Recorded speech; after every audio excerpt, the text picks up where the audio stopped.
Act, hereforth called the CARES Act. We're a unique financial services firm. We serve two primary different markets. One is individual families who seek to optimize their income, particularly in retirement. The other group is small businesses, specifically small businesses with 500 employees and fewer. That's why the CARES Act matters so much to us, is because it speaks directly to the people that we serve. Our footprint extends from our offices in Hudson, Wisconsin, so on the very far west side, to Two Rivers on the east side, Green Bay in the north, Plymouth in the south.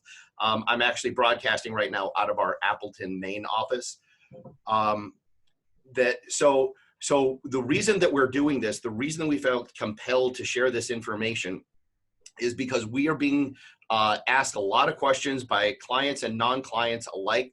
It's demonstrating that there's a hunger for information surrounding this particular topic. And to be very frank, the people who know best the answers are absolutely choked by the number of questions. And we're going to talk about the reasons why those questions are happening, and hopefully provide a number of answers to them as well. So with all that said, let's go ahead and get started. I want to focus today's conversation around the things that we can control. There's a lot of stuff that we can't, and it does us no good to even bother wasting the air to talk about the things that are outside our control. We're going to focus on those things that we can, and in specific, what are those things within the CARES Act that we can control. If you're on this call today, my guess is that you fall into one of the categories listed. At the end of the day, if you have employees, I welcome you on the call, and I'm almost certain there will be at least one nugget worth your time today. When we talk about the CARES Act, just a little bit of background on CARES. It actually got implemented in 3 phases. That the third phase ended on March 27th when President Trump signed the bill into law. But it started all the way back on March 6th, and that seems like forever ago.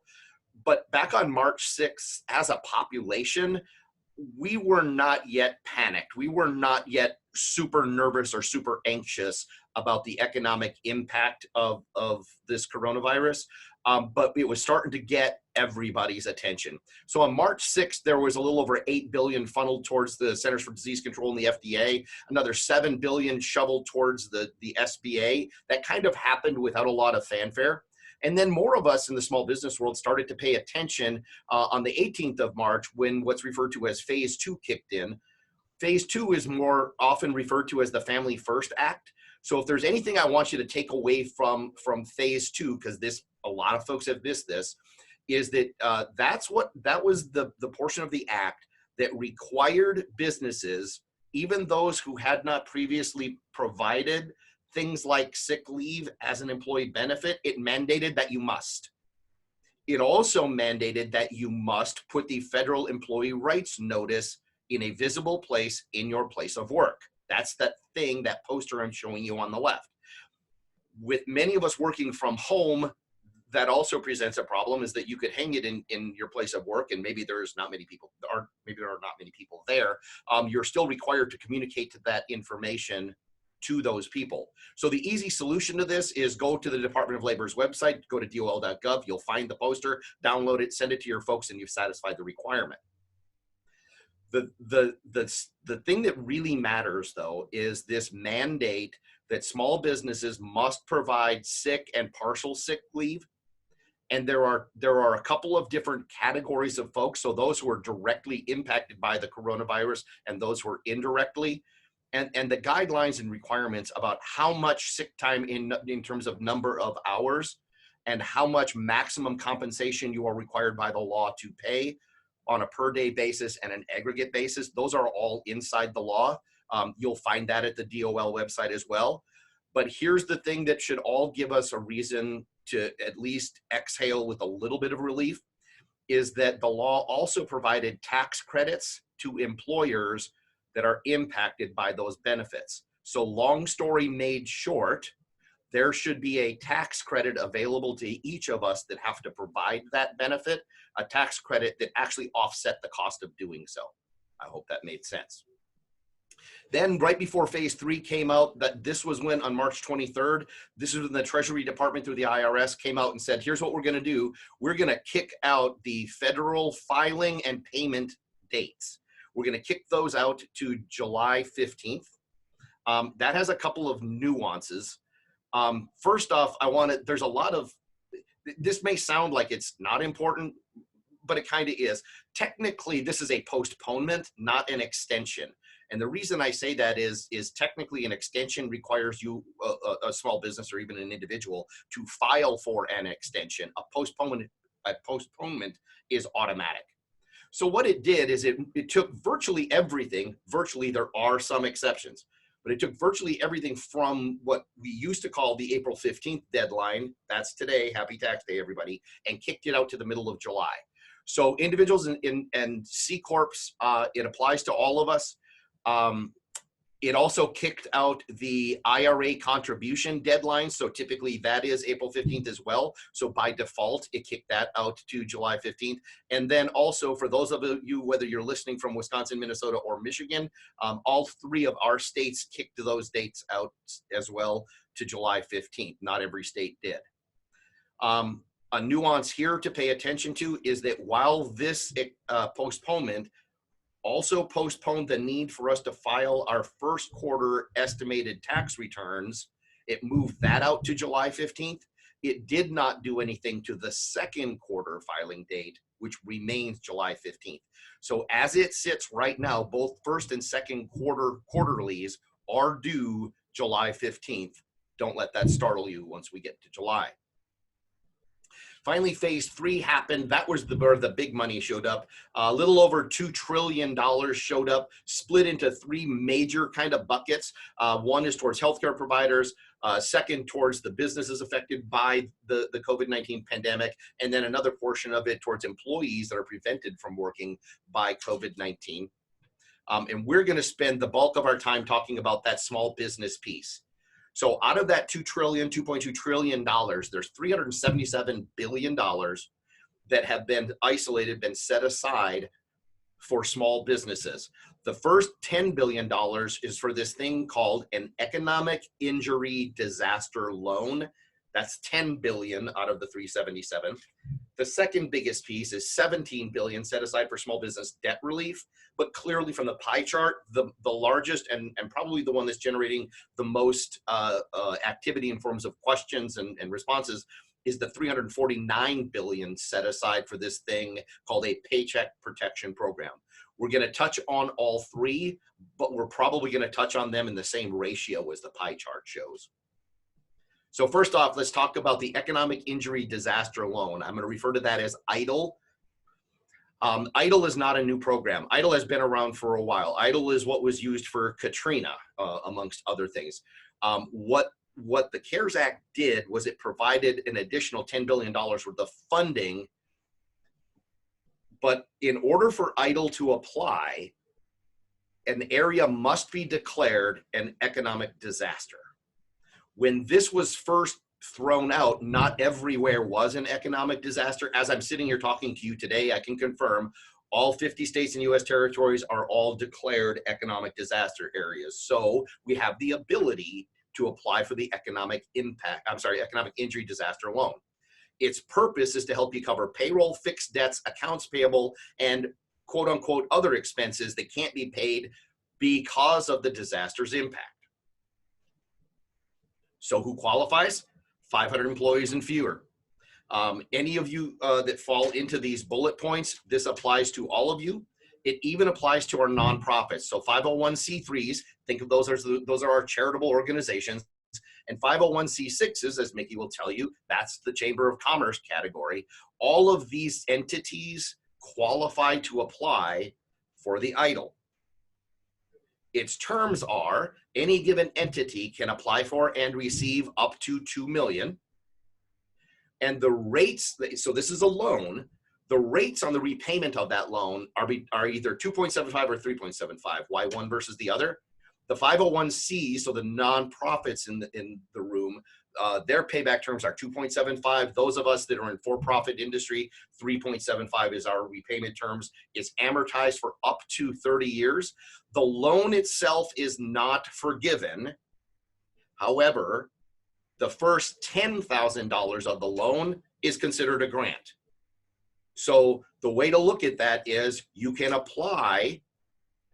Your entire loan will not be forgiven, but your first $10,000 will. And in fact, when you go through the application, it asks you a question. Do you want your $10,000 sooner than later? That's not the exact wording, but that's essentially what it's asking. You click the box, submit, and wait for it to be processed.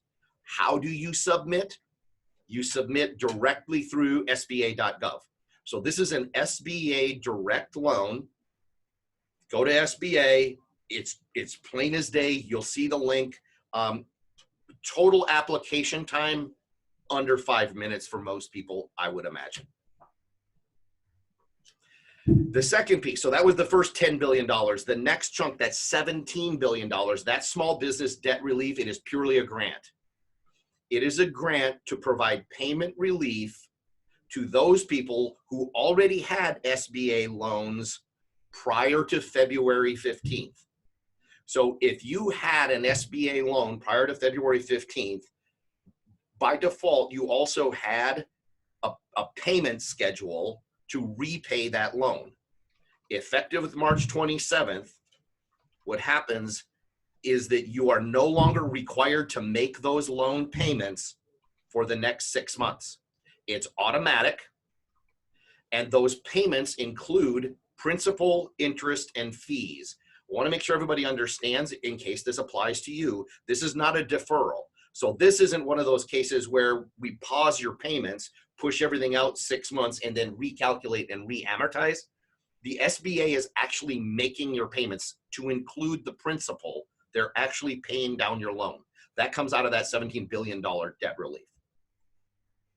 Now the biggest chunk, the $349 billion for the payroll protection plan. I'm going to call that PPP from here on out.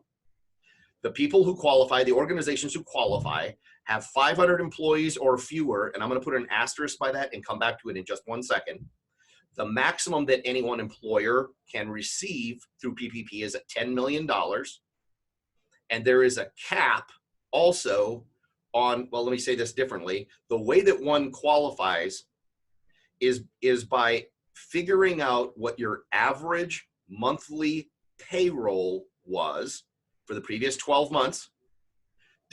So you understand the average monthly payroll, and you're going to multiply that by 2.5. You cannot include in that number, and I'm going to show you an example in case this isn't clear. You cannot include in that number anything in excess of $100,000 for any given employee or employees. More on that in a minute. But the purpose of PPP is clearly to keep your employees off of unemployment. That's what it's all about. Keep them employed, keep them engaged. And here's the principle behind PPP. And I'm not telling you that I necessarily believe this, but I don't think it matters what I do or do not believe. The logic is, if we can keep people paid, meaning keeping cash flow in motion, money in motion is a significant economic concept. We all get that. If we can keep people employed, keep money in motion, when we come out the other side of the COVID-19 pandemic, the theory is we're going to pick up as an economy right where we left off. Again, I'm not saying that's my opinion. I'm saying that's the logic behind the program. So if we can keep your employees engaged, keep them getting paid, keep them buying goods and services from other small businesses, that's the theory. So we talked about the terms then, and then I'll share with you that there's been a change in the interest rate. That's been an interesting development to watch. The repayment terms on the payroll protection plan is 24 months. So I'll tell you when that 24 months starts, but from that date, you have 24 months to repay that loan. The first 6 months, it's actually deferred. So no payments required for this first 6, the amortization then is across the following 18 months. Here's the big thing that this can't be news to anybody on the call, is that the PPP is forgivable so long as you follow the rules. That's part of what we're going to spend time on today. So the nitty gritty of following the rules is that once you receive your loan, for the following 8 weeks, you can use that loan for the things listed, essentially payroll, rent, mortgage interest, not principal, just interest, and utilities. And if you do so in the appropriate ratios, as much as 100% of the PPP loan that you took can be forgiven. How do you access PPP? This is a little different than EIDL was. So to the credit of whoever it was that came up with this idea, the SBA is already choked accepting the EIDL loan applications. They're already up past their eyeballs. So the way that the act determines that we're going to distribute, we being the taxpayers are going to distribute this $349 billion to PPP, is through what's referred to as an SBA 7A loan program. Many of you may be familiar with 7A. That means that you're going to go through a local lender. My guidance to you is start with your lender that you already have an existing relationship with. If that doesn't work, then you got to go elsewhere. Some lenders, from what I have found, some lenders are very open to doing business with those folks who are not current clients, and they're doing so, and I'm sure that they're going to win a preferred relationship with that small business because they stepped up when that small business needed it. I've noticed that there are other lenders that are only working with those businesses that had an existing relationship prior to all of this. So you've got to find a 7A lender. I don't want to go through the list of who is and who isn't, because to be honest, that thing changes. I do know that I've run into some organizations here that I know are processing the PPP loan applications. I know that Shoreline Credit Union in Manitowoc is. I know that Capital Credit Union in here in the Valley is. I know that Associated Bank is. The list of who isn't is probably too long to even go into. So I mentioned the changing interest rates a couple of slides back. And the reason I'm bringing this up is to help you understand that what I am sharing with you at almost 9:30 a.m. on a Wednesday, this is information that has changed virtually every single day since the 27th of March. So just because Congress created an act and said, let it be so, does not mean that implementation can happen on a dime. There have been a lot of snags. There's been a lot of clarification, reclarification, anti-clarification. That's not even a word. But this statement came from Fifth Third. So Fifth Third is the third largest commercial lender in the country. Fifth Third came out and said this was on, they made the statement on Friday, April 3rd, which was the first day any of us could apply for the PPP. And they make the statement saying, look, as recently as this afternoon, the darn thing changed again. For example, when PPP first came out, the payment terms was that it was supposed to be a 4% rate. Well, the White House didn't like that. The White House said, nah, we're going to make it a 0.5%.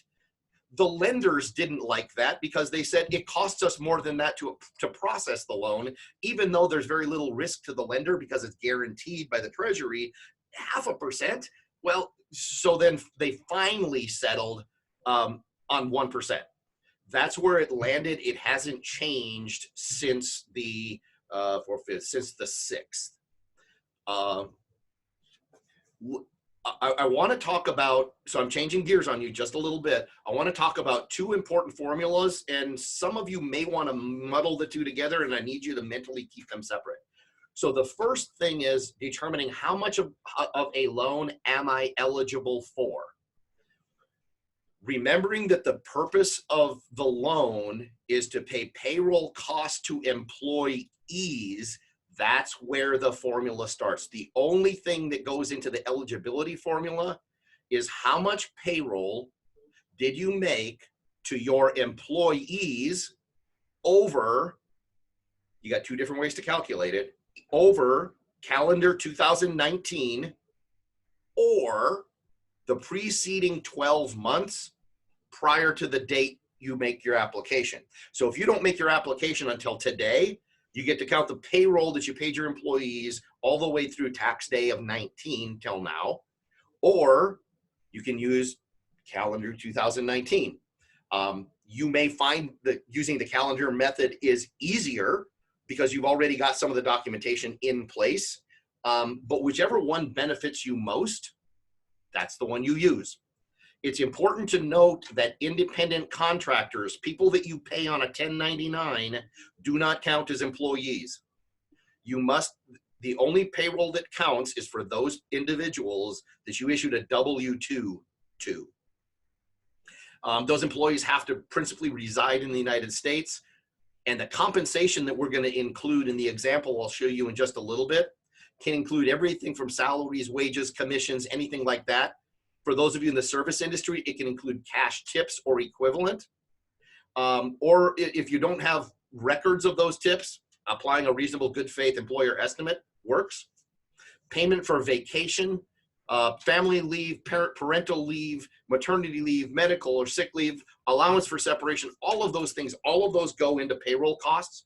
And in the example I'm going to show you in a little bit, I'm going to show you how the clarification that Treasury issued on Good Friday, actually enhanced your eligibility, enhanced the amount that you are eligible for. So just hang on to that. We'll get to it in a second. So that's what determines your eligibility is your payroll. And moving forward, I'm just going to presume that we're using calendar 2019. If you add up all of the payroll that you made from 2019, but then exclude any compensation that you paid to any individuals where the individual's comp was over 100 grand, it's capped at 100 grand, you add all of that up, divide it by 12. If anybody on the call, if you happen to be a new business, note that there are provisions for calculating that loan amount if you're a brand new business.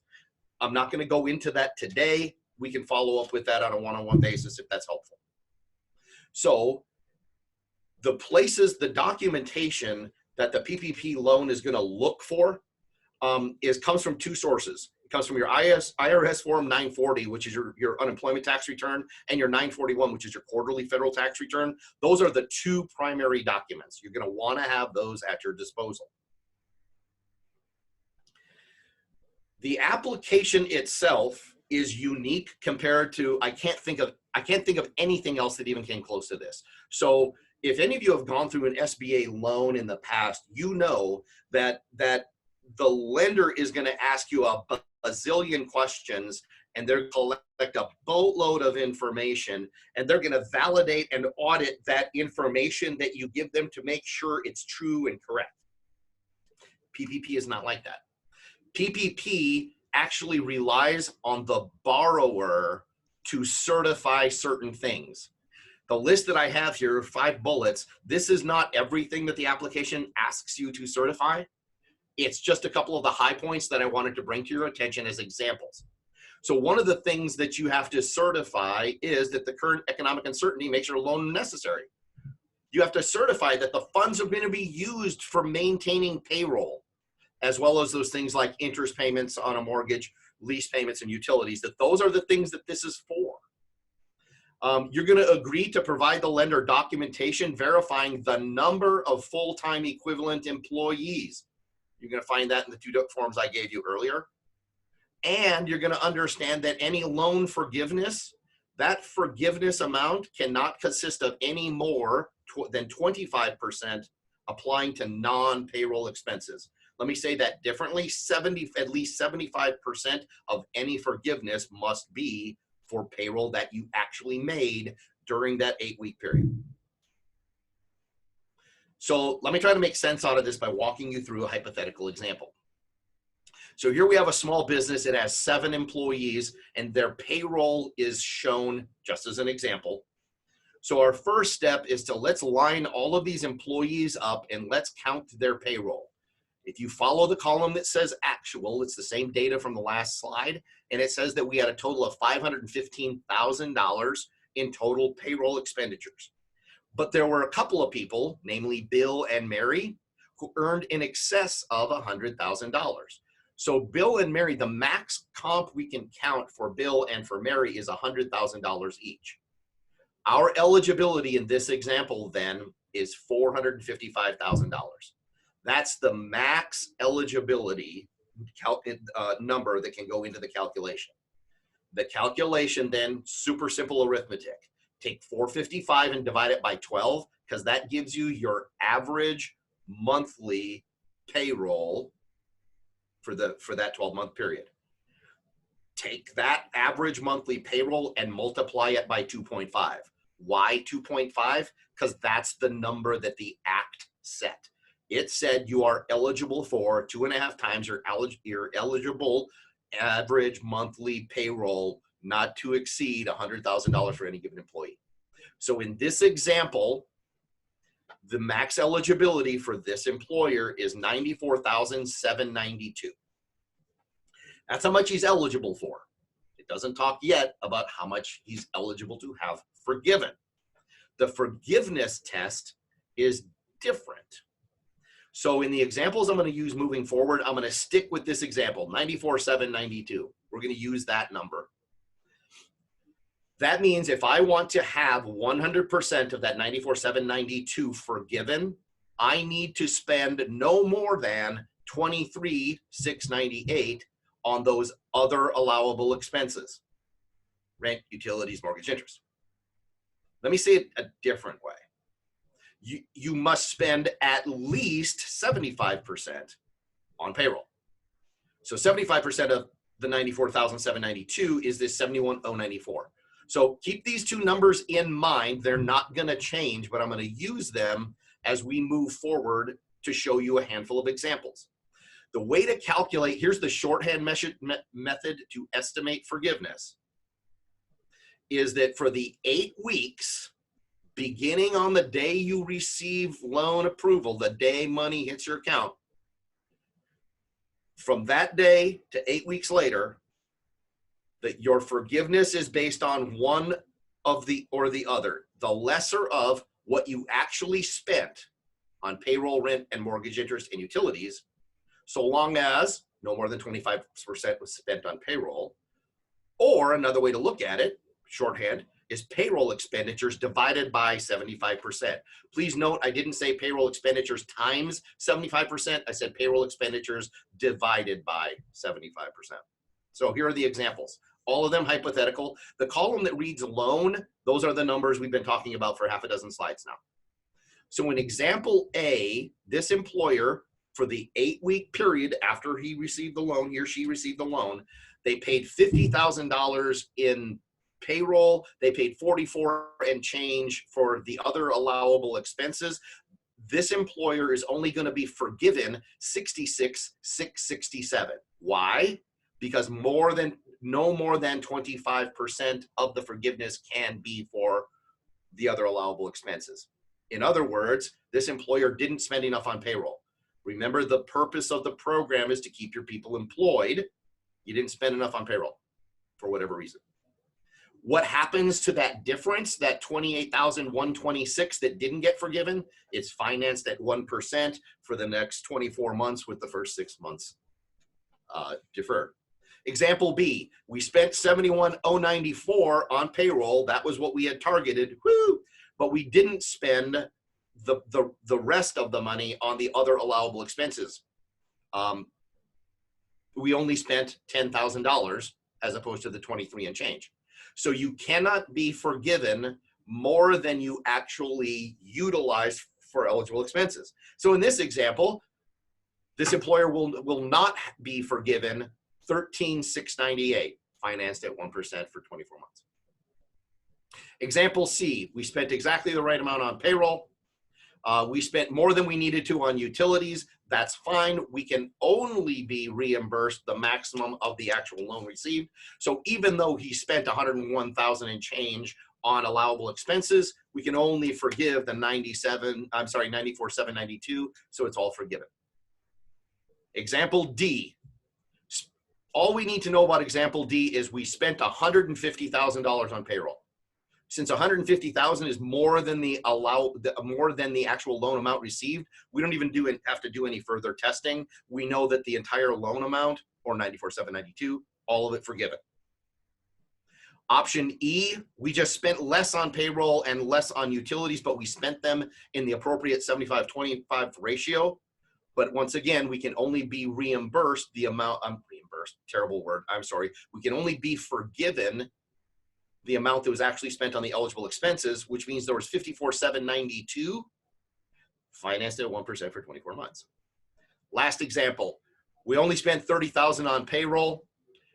We can only have 30,000 then forgiven. The remaining 64,792 financed 1% for the next 24 months. Now, what I didn't go into, because it can be a confusing calculation, is if you'll remember, I read a statement to you from the loan application where it talked about providing documentation as a part of the loan application, the number of full-time equivalent FTE employees utilized in determining your average monthly payroll. If you do not have the same number or more FTEs, you are going to get a haircut on your forgiveness. So think of it this way, and I'm oversimplifying. I'm more interested in getting the concept across to you than anything, is that if you had 100 employees and you only kept 75, you're gonna get a 25% reduction in your forgiveness, because the purpose of the program is to keep people employed. And at the end of the day, the calculation doesn't feel like you did that. I'm going to answer a question right now that I don't know that it's been asked, but it certainly will be. What do I do if I've already laid people off? The answer to that question is you bring them back. And then the follow-up to that question is typically, well, what if I go through my 8-week period and then I lay somebody off? And the answer to that question is you're allowed to do that. I hope you don't have to. Remember, the fundamental premise behind the program is that there's going to be so much pent-up demand in our economy that once we turn the switch back on, people are going to be spending like crazy, and you're not going to want to lay anybody off. I'm going to move on to a couple other provisions that are included in the Act. This, along with everything I've talked to you about, this needs to be discussed with your advisory team. So your tax advisor is key to all of this. Every tax advisor I know right now, I talked to a very close friend of mine who's a CPA with a large regional firm. He worked 70 hours last week, didn't even look at a tax return. He's dealing with these things that we're talking about today. But one of the things that might be relevant to you is, if we look back to the 2017 tax law, most commonly referred to as the Trump tax law. That's not a political comment, it's just what it's called. One of the things that the 17 law did is it limited carrybacks, net operating loss carrybacks to a period of 2 years. Meaning, if I have a net operating loss in this year, but I made a boatload of money last year and paid tax on it, I can actually carry that loss backwards, recalculate my taxes from last year, and I'm going to be eligible for a refund. Well, the 17 law said you can only carry back 2 years. What the CARES Act did is it essentially undid that entire provision of the 17 tax law and put us back to where we were in 16, which allowed us to carry back 5 years. So here's what it means to us. If you happen to be generating a net operating loss, if you generated one in 18, you can carry those losses back to any year, all the way back to 2013, if that's to your advantage. You can carry your any 2019 losses all the way back to 2015, and any net operating losses this year, you can carry those all the way back then to 2015. What happens is if carrying that loss backwards generates a refund to you, that is immediate cash flow. That's why it's in the Act. The rumor on the street, I don't know personally. I've not talked to anybody who has done this. So again, this is just from my network of contacts throughout the country, is that those refunds are being processed quickly. I don't know what the definition of quickly is, but it's days, not weeks. Clearly, this is something you're going to want to consult your tax professional on. Now, there's a couple of other tax provisions from the Act that are relevant to us. One is this delayed employer payroll taxes. So the Social Security and Medicare tax that we as employers, that we pay half, so we pay 50% of that tax and the employee pays the other half. So the employer half, roughly 6.2 on Social Security and 1.3 on Medicare, we can, if it suits us, if it benefits us, we as employers can delay paying those taxes. We don't get a free pass. We don't get any forgiveness. But that would certainly help us with cash flow if we delay paying those taxes. If we choose to delay, we have to pay that amount that was delayed. We have to pay it back in 2 equal chunks, one by December 31st, so New Year's Eve of 2021, the balance by New Year's Eve of 2022. That may help some small businesses with cash flow. There are 2 problems with the implementation of this particular provision. First of which is if you're using a commercial payroll processor, I don't know of anybody yet any of those processors that have been able to update their software to allow us to turn that off. Their software simply says you do this calculation, here's the formula, and it just does it. So that's an implementation issue. The second is, here's to me the bigger gotcha, is that you cannot take the PPP loan and delay your payroll taxes. One or the other. Pick one. They're mutually exclusive. So I am told, even though I can't necessarily think of an example to share with you, I am told that there are certain cases where the delayed payroll tax provision is actually more beneficial to the employer. But that remains to be seen. Just know that the 2 are mutually exclusive. Now this next tax topic is the employee retention tax credit. So it's a refundable credit. So most of us, I think, understand when the word refundable is attached to tax credit, it means that you're actually due the credit whether or not you had a tax liability that year. You could have owed 0 taxes and still get the credit in the form of cash. The employee retention tax credit is also meant for you to keep people employed. So if your operations were impacted or if your gross receipts were down by more than 50%, you're eligible for the employee retention credit. But that employee retention credit, so it's based on wages paid to the employees that you retained. But the cap on the amount of wages that you can claim for the tax credit is capped at $10,000 per employee, and it's a 50% credit. So let me say that differently. The maximum allowable credit to you is 50% of the wages up to a max of $5,000 per employee. Again, you got to do that calculation to see if this is more beneficial to you than anything else. You cannot take the employee retention credit and the paycheck protection loan. You can take the employee retention credit and the payroll tax deferral. So again, this is clearly a case where your tax advisor has to be running those numbers and giving you good counsel. My intent today was not necessarily to teach you how to do that. It's to teach you what you want to talk to your accountant about. Because again, my experience in talking with the folks in the accounting profession is that they are so swamped, they are so covered up, that if you can walk in and have a 30-minute meeting with your accountant, walk in, spun up a little bit on what these things mean, you can actually get more done in those 30 minutes that would otherwise take an hour, because you're probably not going to get an hour. Hope that makes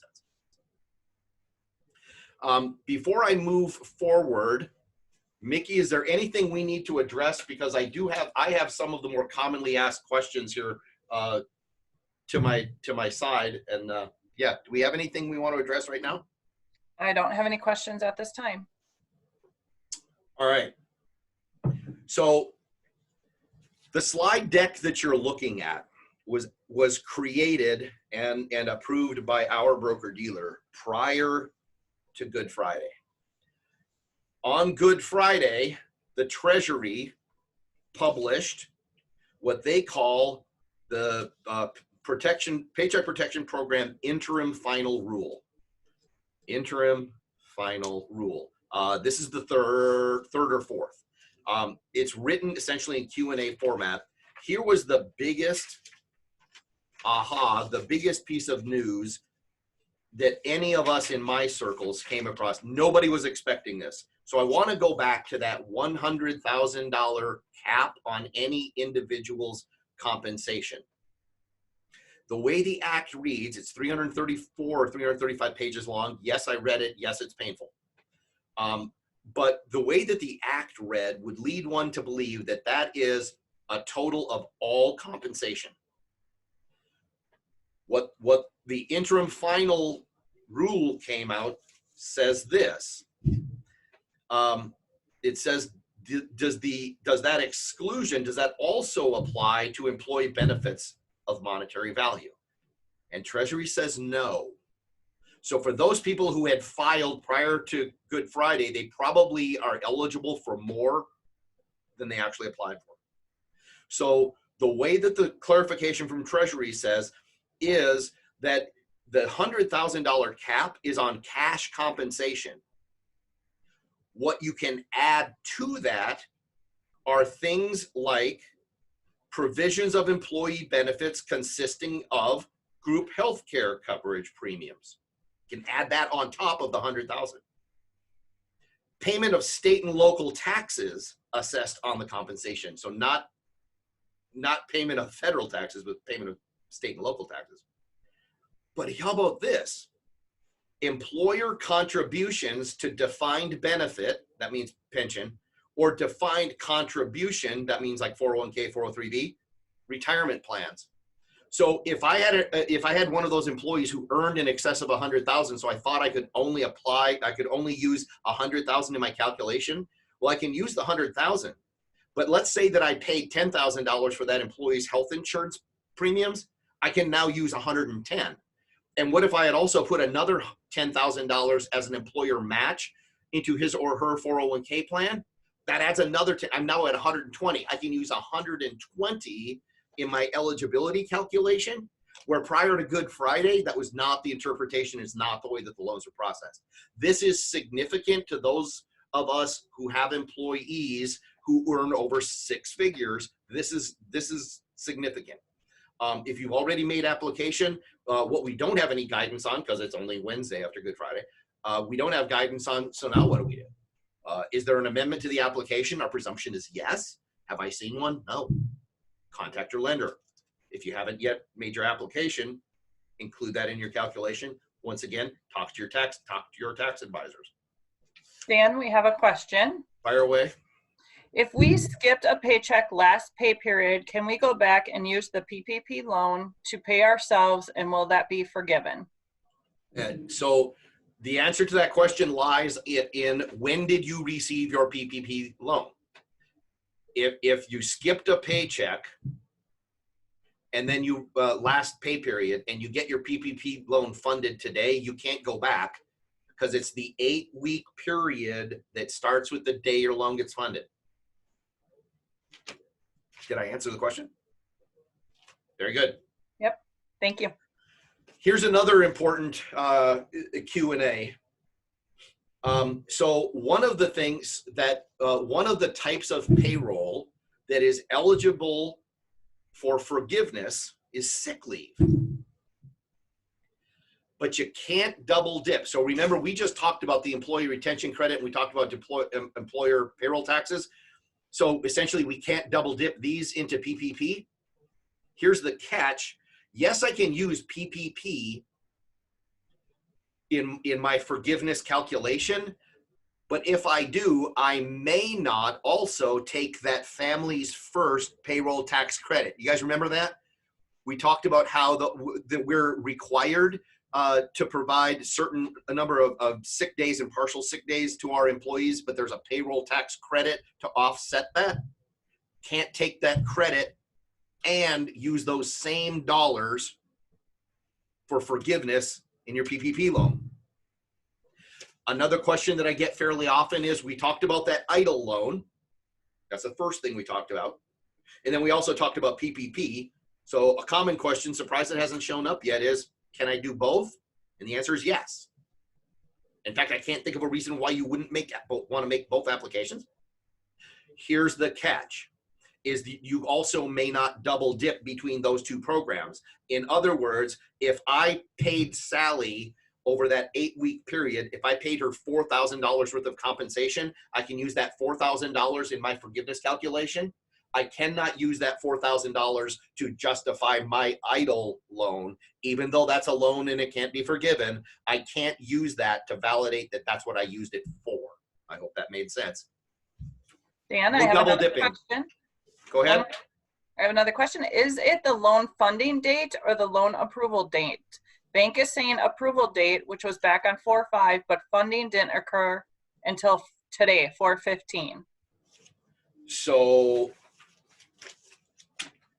the answer to that question has been fluid, and I'm a little bit hesitant to answer it, and it's not because I don't know the answer. It's because the answer keeps changing.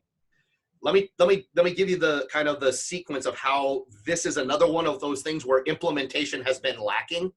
My understanding is the day that it gets funded, but the bank could likely be interpreting that it's the day that the loan was approved. And I'm not even saying that they're wrong, but here's what happened is when on March 27th, the guidance that we got was that your 8-week period starts on the day the money shows up in your account. That's your start date. I'm calling that the funding date. Then in one of these interim not final rulings, what Treasury said was it can be any 8-week period, so long as that 8-week period doesn't begin earlier than February 15th, and it must conclude no later than June 30th. So you got to kind of pick this window of which 8-week period on the calendar benefited you most. Then we come out with the latest interpretation, which is back to when the loan is funded. So again, this is one of those cases where you're not going to want to rely on me. I am not a CPA. I work with CPAs. That's what they have to help us with. The bank really isn't going to necessarily be involved in that determination of what the calculation. I'm sure that clarification is going to come out in the very near future. So I understand the questioner's point. There's a 10-day window.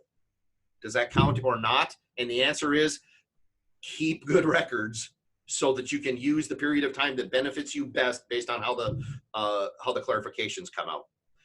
One other note, if I could, it's also very important for your accounting folks to make sure if you do receive both the EIDL loan and the PPP loan, make sure that you are not commingling those funds. Make sure that they are separated. It's going to make any verification or auditing process much, much easier on you moving forward. All right, we have another question. Oh, actually, two more. All right. Dan, thanks for the presentation. If we focus on the utility bucket, is the 8-week period based upon accrual-based accounting or a cash-based accounting? The point I am trying to drive to, is there a delay in billing cycles? So is there enough time to get the bills and make the calculation? So remember, the calculation isn't going to happen until the 8-week period is over. My understanding is that it is on a cash basis, regardless of what basis you are using internally. It's dollars actually spent, which translates to cash basis to me. Okay, thank you. I got another question. Fire away. Does FTE need to be maintained for the entire 8-week period, or can you restore FTE anytime within the 8-week period, assuming the balance of your payroll can still compromise the 75% rule? Can you read that again for me? Yep.